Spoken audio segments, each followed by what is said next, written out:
Experiencing issues with your Spectrum router's Ethernet ports? You're not alone.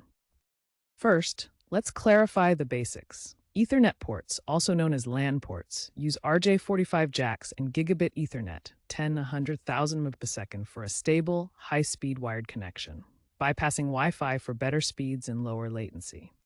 Common problems include physical damage to the port, bent pins, power surges, or software issues with the router's firmware. To start troubleshooting, first power cycle your router by unplugging it for 30 seconds. Then plug it back in. Check the Ethernet cable for any visible damage like cuts or frays.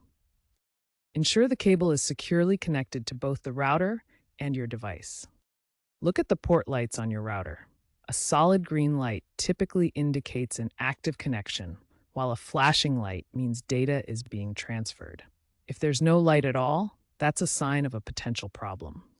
Remember to use Cat5e or Cat6 cables for optimal performance, especially if you have a high-speed plan of 1 Gbps or more. Cat5 cables may bottleneck your speeds. If these basic steps don't work, let's move on to more advanced solutions.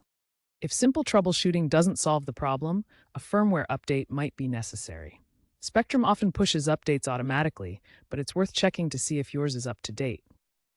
Outdated firmware can cause intermittent LAN port failures, sometimes due to overheating or software bugs.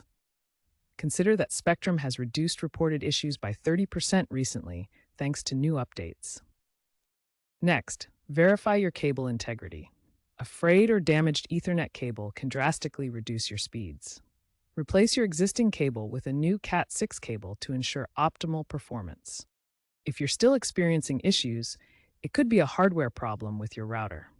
A 2024 survey indicated that 25% of Spectrum routers had Ethernet port failures within 2 years, often due to overheating.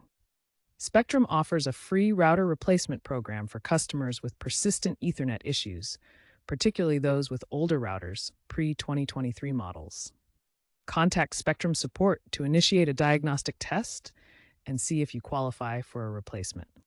As a last resort, consider resetting your router to factory settings, but be aware that this will erase any custom settings you've configured.